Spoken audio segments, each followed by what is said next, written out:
Good evening and welcome to Rebels Radio latest interview. I'm joined by joint Slough manager Neil Baker ahead of the playoff final on Monday against Kettering. How are you, Neil? Yeah, very well, John. Yourself?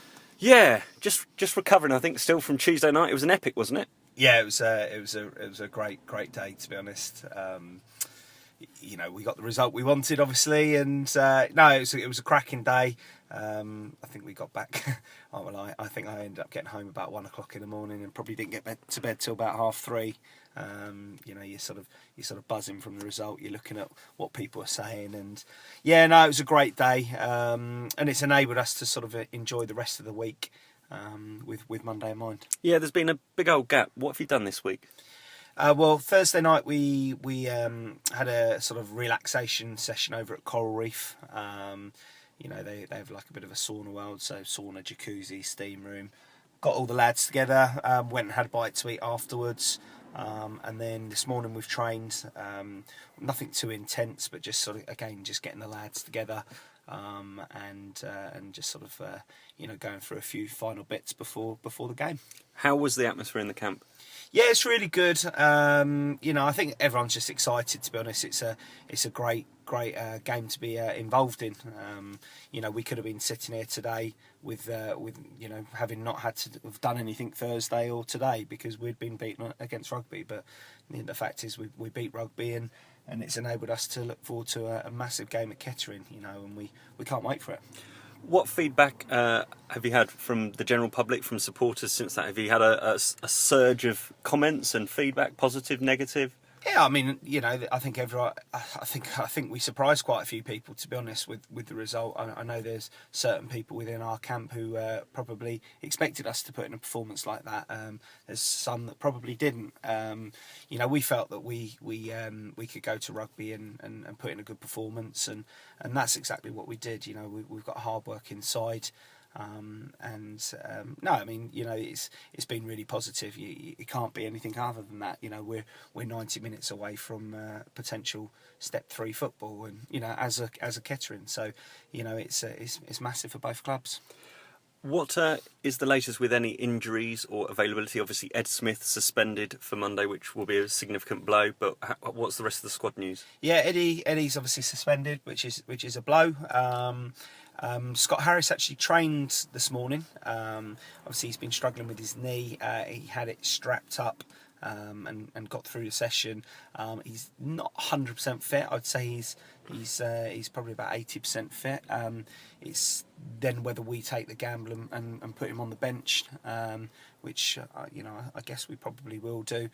We've taken a gamble in the past obviously on Tuesday with Ryan Parsons, which fortunately worked out in our favour. So yeah, we'll monitor, see if he's had any reaction after today. But he got involved in everything. Was involved in the shooting and had no problem. So that's really positive. Other than that, we're pretty much as we were. There was no issues after Tuesday night. And other than obviously your Fowler and obviously Eddie and young Matty Bonnet. I think Rummy on a plane back from America? No, Rummy's not on a plane back from America. Listen, after Tuesday night's performance, it was a fantastic performance from Jamie McClurgan and George Shaw. I thought they were absolutely brilliant, and I was delighted for George because he's come in for a little bit of criticism, which I feel has been a little bit unfair, to be honest. He's a young lad learning his trade, and he's had an indifferent season by his own admissions, and maybe a couple of times he's been dug out a little bit unfairly, but I thought he was absolutely monstrous in midfield on Tuesday, and absolutely delighted for him. And it's great for him and Jamie to be going into a massive game, together, and hopefully they can go and put in another performance. Going back to Tuesday, obviously you listened in, I guess, after the game and found out who you were playing. What were your thoughts and feelings immediately on hearing the news that Daventry had lost to Kettering? It wasn't unexpected. Obviously, Daventry had a lot of games to cram in at the end of the season, and I think they probably just fell a little bit short. I think if they had beaten Royston the weekend before the last game of the season, I think they would have gone on and won it. Unfortunately, they drew that, and then obviously they had the two defeats against Kettering and Egham, which ultimately cost them the league title. Which is unfortunate for them. because they did have a great season. But I did think Kettering would win the game. You know, they've got, you know, absolute momentum. They've won 10 games on the bounce, and if I'm honest, it was the game that we wanted, you know, from a spectacle point of view, because, you know, Kettering are a massive club at this level and the level above, and potentially the level above that. You know, they're a huge club, and you know, when you play games of football, you want to be playing in big games, and I don't think there comes many bigger than Kettering versus Slough for a step 4 playoff final. It will certainly be a very different team that you face since, as you said, since that visit that you had up to Kettering in August, I think it was. You know, going and only losing 2 games kind of since October. Yeah, they've been on a phenomenal run. Confidence Yep. is high. They've got a great home record. How do you approach the game? Well, I mean, yeah, absolutely. I think the side we played earlier on in the season, I think only 4 will start the game tomorrow. You know, obviously I don't know their side, but, you know, guessing what their side might be, probably only 4 will start on Monday. You know, however, the side that played us at our place, you know, will be pretty close to what we will be playing tomorrow. So we approach it in the same way we approach any other game.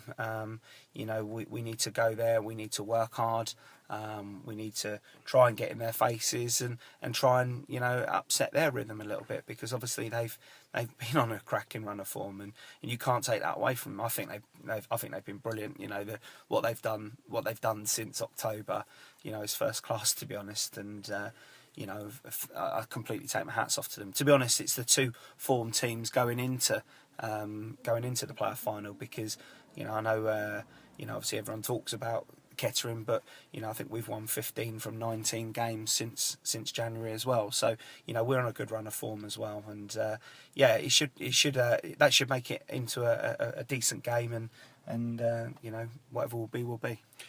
You and Anders, I think, both said after Tuesday night that was your best game in football. Do you hope for a better one on Monday? Of course, you always want a better something. You've you know, your best moments in any sort of realm of life. I mean, we were over the moon Tuesday night, and it was such a good feeling.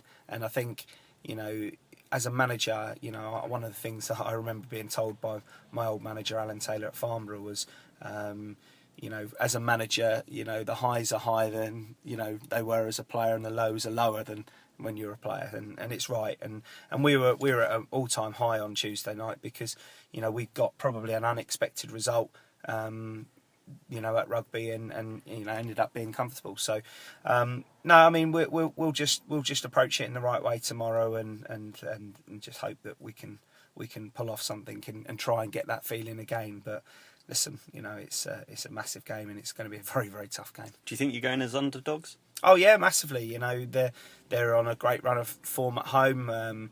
You know, the bookies, who are very rarely wrong, have got them as you know, as massive favourites, and yeah, I mean, that's fine. You know, we'll accept that. We know it's going to be tough. They're going to have a vociferous crowd there. You know, I guess they'll probably have close to 1,500-1,600 of their own fans there. And that'll be intimidating, and you know, it's how our lads can deal with it, and you know, if we can put in a performance, and if we put in a performance like we did at rugby, then we've got a chance. Well, brilliant. Thank you ever so much for your time. Good luck in the next 48 hours or so in the lead up to kick-off, and then I hope the next time we speak is a nice positive one. Yeah, it'd be nice. It'd be nice to, you know, I think it's that sort of getting to that Southern Premier level. It would be massive from mine and John's point of view, you know, to have done it in our first year, and we're 90 minutes away from it, and that's a great position to be in. So fingers crossed. Well, all the best. I'm sure Slough fans near and far will be listening in or watching on, hopefully intently, and I hope you and the team get on really well. Cheers, John. Thank you.